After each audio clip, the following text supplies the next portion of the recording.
En la parte más alta del Cerro de Chapulín, a 2.325 metros sobre el nivel del mar, se levanta orgulloso un antiguo palacio imperial, único en América Latina. Es conocido como el Castillo de Chapultepec, un lugar histórico, mágico, una joya arquitectónica, arquetipo de arte y cultura. Es un tesoro que alberga tesoros. Vamos a hacer un breve recorrido para conocer algunos de sus tesoros: el Alcázar, los murales y el Jardín de las Pérgolas.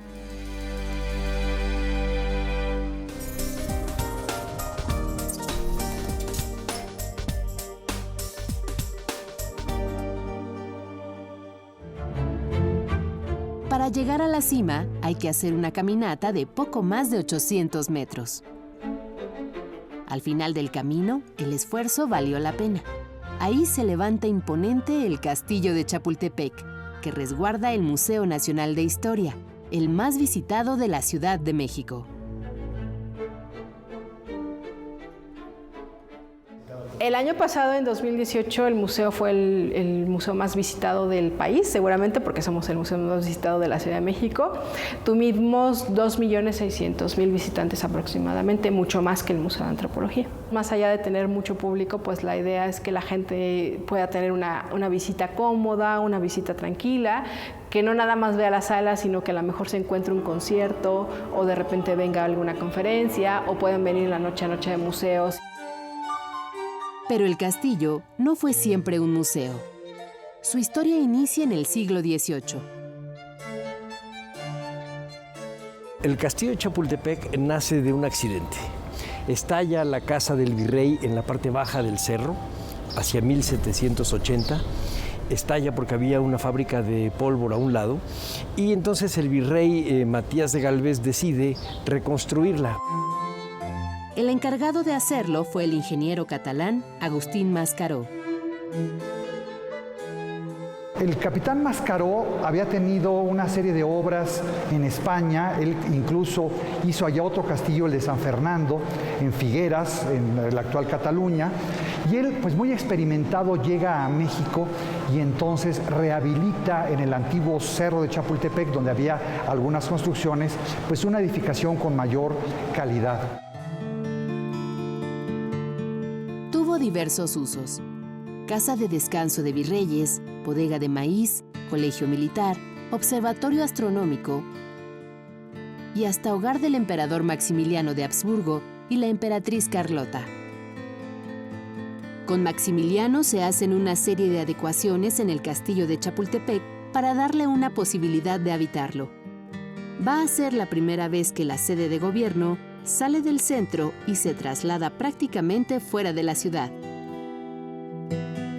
Así que no es sino hasta la época de Manuel González Flores, el general, en 1880, que él prepara ya como residencia el castillo de Chapultepec. Él deja una serie de instalaciones que después Porfirio Díaz va a ir afinando y puntualizando para darle un equilibrio y una belleza colosal. Aquí sorprendió a todas las legaciones que vinieron a las fiestas del centenario, les enseñó cómo vivía el presidente de la República y pues mostró al mundo una nueva visión de nuestro querido México. Fue habitado por Porfirio Díaz, Francisco I. Madero, Venustiano Carranza y Álvaro Obregón, entre otros. En 1938, el presidente Lázaro Cárdenas decidió que albergara el Museo Nacional de Historia. Fue inaugurado en 1944. El Museo Nacional de Historia se levanta orgulloso con espacios, fachadas y salones que nos hacen recordar momentos que quedaron grabados en la memoria de los siglos. Esta es la sala introductoria del Alcázar, en la que se encuentran objetos de 3 personajes decisivos en la vida de México. Maximiliano de Habsburgo, quien representó el intento fallido de hacer de nuestro país un imperio bajo el auspicio de Francia. Benito Juárez, con quien entramos de lleno en la senda republicana y constitucional.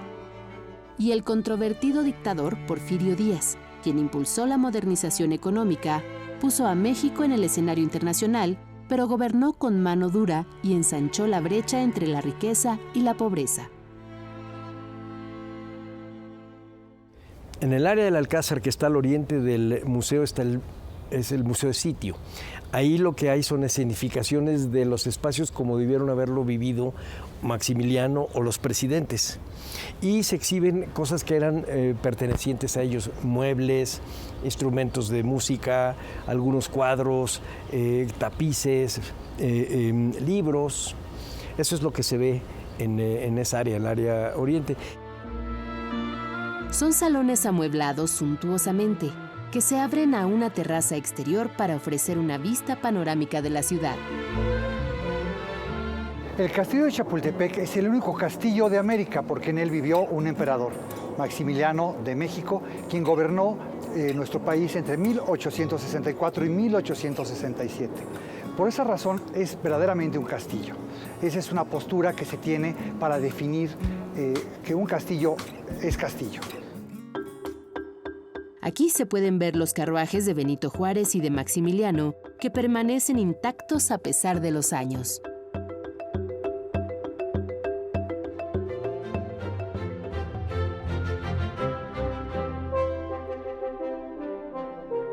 En la planta baja del Alcázar destacan habitaciones que fueron ocupadas en su momento por el emperador Maximiliano y la emperatriz Carlota.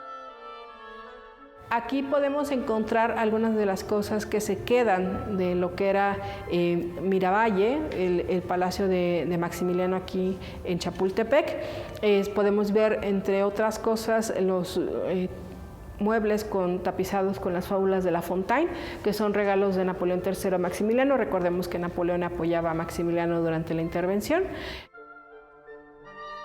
Hay muebles, enseres domésticos, pinturas, joyas y diversos objetos que dan una idea de cómo vivían los emperadores. Estos objetos tienen en común que todos tienen la MIM, el monograma de Maximiliano, que significa Maximiliano Emperador de México en latín.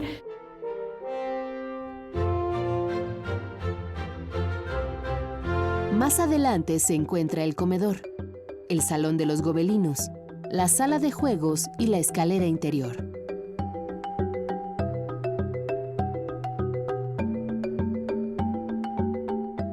La escalera que se debe de construir para poder conectar la segunda planta del castillo, que es la que se usa como residencia oficial a partir de 1880, con Manuel González Flores, el general, pues es un alarde de toda la manera de pensar y de vivir en la época.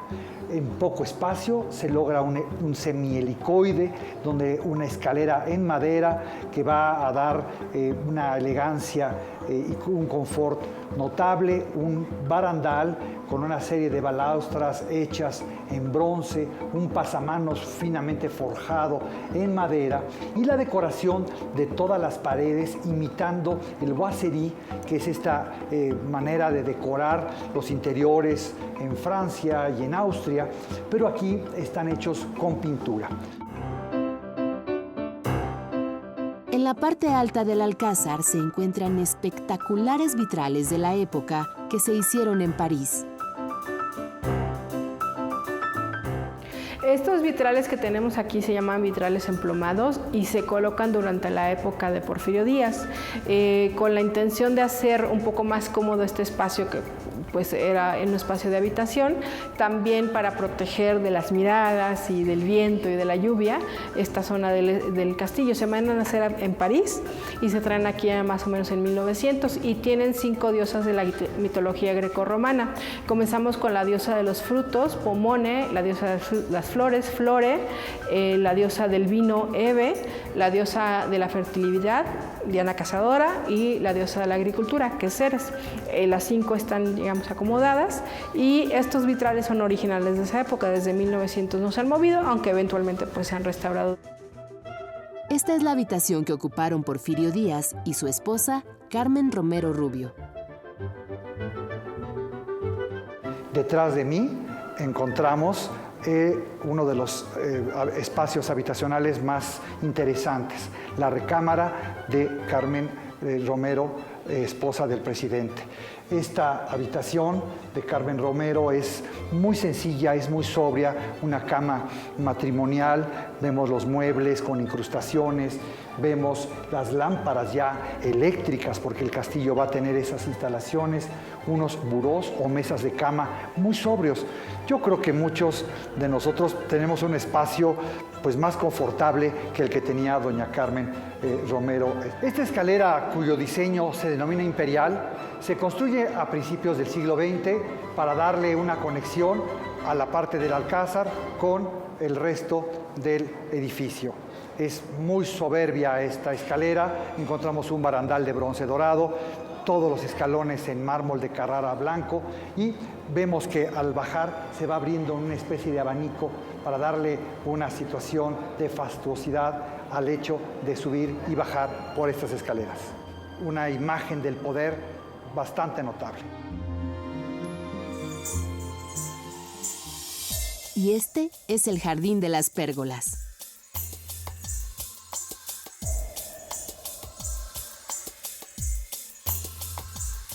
El Jardín de Pérgolas, construido en la década de los 20, cuando ya los presidentes de México usan como residencia oficial el Castillo de Chapultepec, es un sitio de grandes valores arquitectónicos. Aquí vemos elementos que nos recuerdan el Art Deco, vemos las pérgolas que le dan el nombre a este jardín, y las pérgolas son importantísimas en la Ciudad de México porque recordemos que la ciudad se usaba mucho las azoteas, y muchas de las azoteas de las casas comunes de los habitantes de la ciudad tenían pérgolas. Así que agregar pérgolas en este jardín es un acierto notable.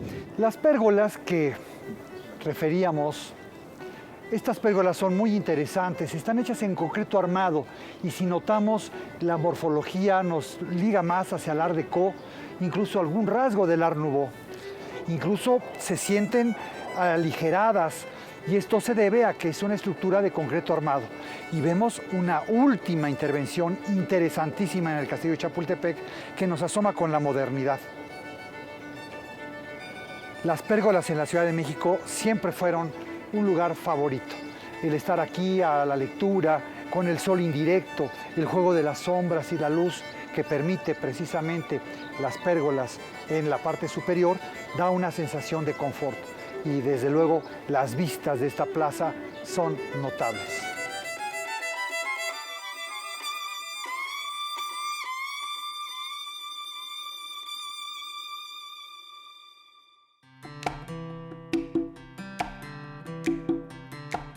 El Museo Nacional de Historia resguarda objetos, imágenes y murales que narran a través de muestras de la vida cotidiana y de los rasgos sociales, políticos, religiosos y militares, momentos desde la conquista en el siglo XVI hasta el México del siglo XX.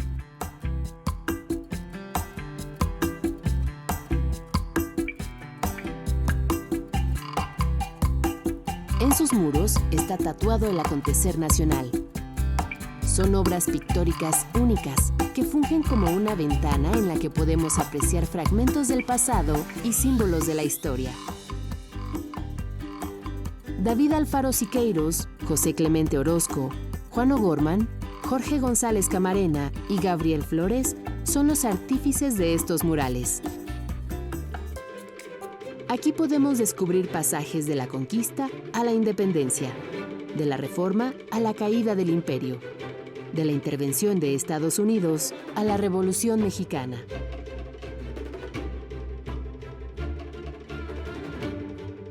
Este es el mural del porfirismo a la Revolución, de David Alfaro Siqueiros. Abarca de 1906 a 1914. En él se observa la figura petrificada de Porfirio Díaz, rodeado de su gabinete y pisando la Constitución de 1857. Después representa nuevamente a Porfirio Díaz, pero esta vez ya como luce Porfirio Díaz en la realidad, rodeado del grupo de los científicos y en esta vida de lujo y riqueza que justamente tiene y que para el pintor le evita ver o le impide ver lo que pasaba en el resto del país. La tercera parte es la que para el pintor es la semilla de la Revolución Mexicana, que es la huelga de Cananea que ocurre en 1906 en Cananea, Sonora, que es una huelga que está retratada desde el punto de vista de los mineros que se alzan o se ponen en huelga para pedir mejores condiciones de trabajo. David Alfaro Siqueiros nos muestra a bailarinas del cancán que entretienen a los aristócratas, mientras el pueblo vive casi en la esclavitud. El artista Gabriel Flores representa la intervención norteamericana. En esta obra muestra la caída de Juan Escutia, uno de los niños héroes, durante la batalla contra las tropas estadounidenses en el castillo de Chapultepec en 1847. Fue pintado cayendo con la bandera de México. Atrás de él aparece un águila que simboliza a la nación mexicana.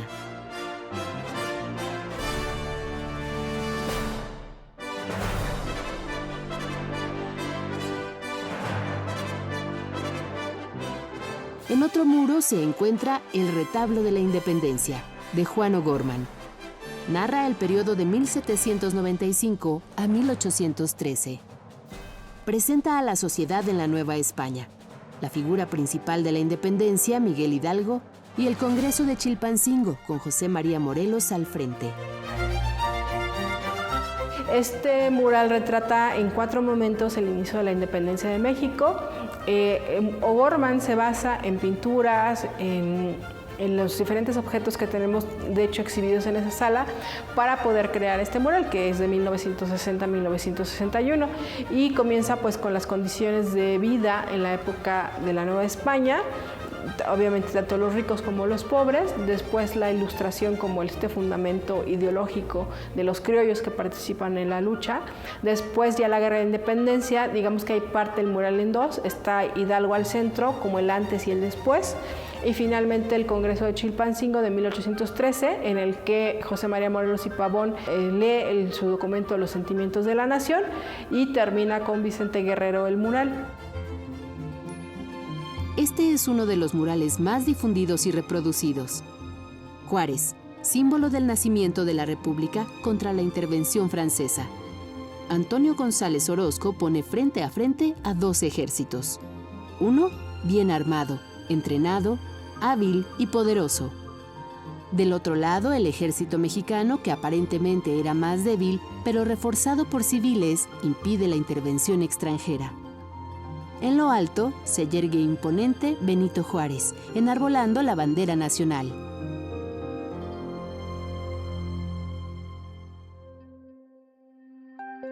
Este mural fue realizado por Jorge González Camarena hacia 1966.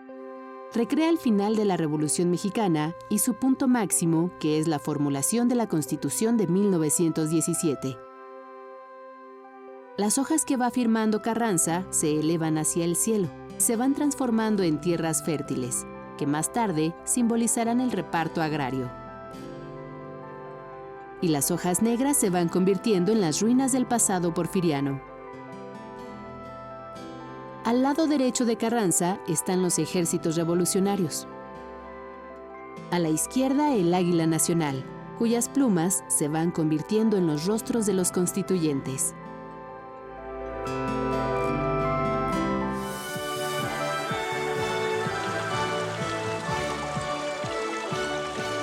En el Alcázar, en la parte superior del castillo de Chapultepec, se pueden admirar y disfrutar sus bellos jardines. Se dice que Maximiliano definía la felicidad como la construcción de castillos con terrazas ajardinadas, y que en esta terraza encontró el sitio ideal para hacer realidad su sueño. Mandó instalar este jardín íntimo, bordeado por corredores con techos ligeros, arcos, esculturas, puentes y columnas de hierro. Sus instrucciones eran que en cada estación del año las flores fueran renovadas, para que siempre hubiera flores.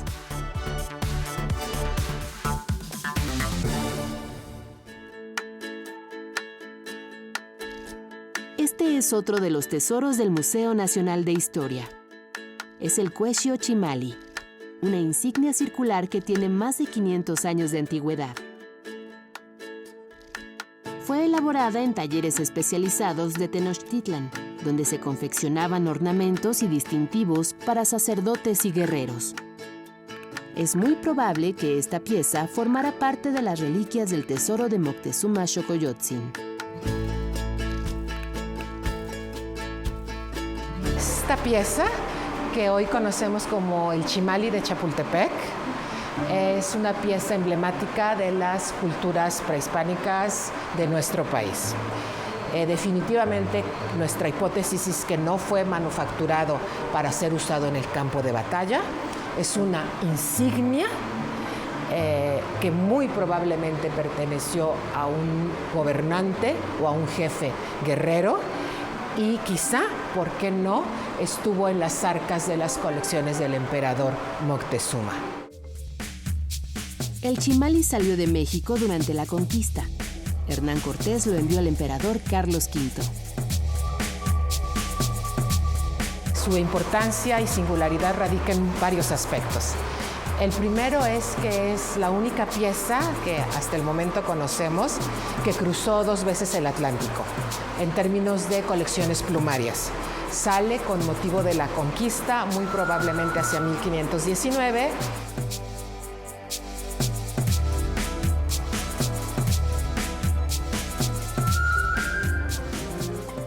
Tres siglos después, en 1865, Maximiliano de Habsburgo gestionó para que el Chimali regresara a México y formara parte de las colecciones del Museo Imperial, luego Museo Nacional. Un año después, llegó a nuestro país procedente de Austria. Llega en enero de 1866 a Palacio Nacional. Ahí seguramente se resguardó muy bien y hay un registro fotográfico en blanco y negro en donde el Chimali aparece tras un vidrio en un marco de hoja de oro, como si fuera un cuadro muy bien enmarcado. Entonces, claro que eso ayudó para su conservación. Y cuando se instala el Museo Nacional de Historia en este recinto, el Castillo de Chapultepec, por muy largas temporadas, el Chimali permanece en condiciones controladas de temperatura, humedad e iluminación. El Chimali ha sido estudiado de manera interdisciplinaria por arqueólogos, artesanos, biólogos, físicos, historiadores, químicos y restauradores.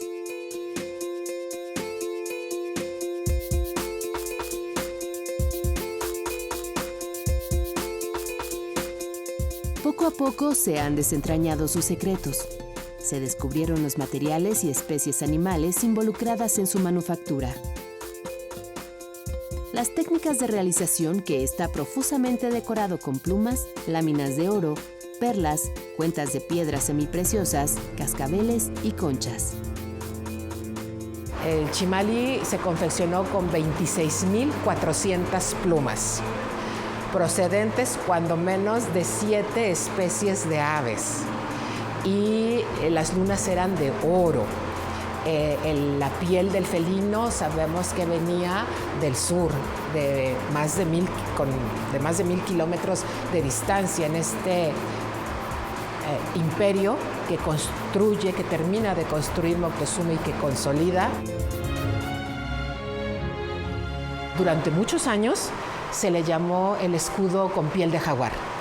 Y así por varias décadas, hasta que tuvimos ahora la oportunidad de hacer una investigación interdisciplinaria en la que participó la Escuela Nacional de Ciencias Biológicas del Instituto Politécnico Nacional, y este laboratorio, a partir de su experiencia obviamente y sus colecciones de referencia, pudieron identificar la médula de un pelo de la piel manchada, y resulta que no es un jaguar, que no se trata de piel de jaguar, es piel de ocelote.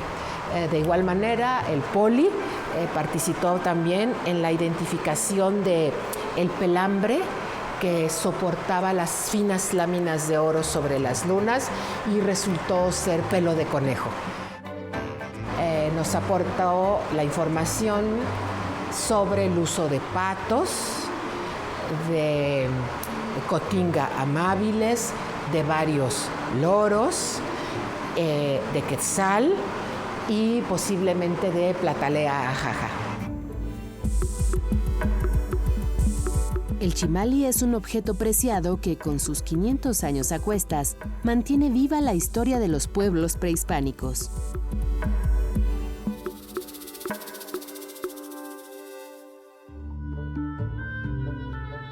Esta es solo una pequeña muestra de la grandeza del Castillo de Chapultepec, uno de los recintos más representativos de la Ciudad de México y de América Latina, por su belleza, su valor histórico, arquitectónico y cultural.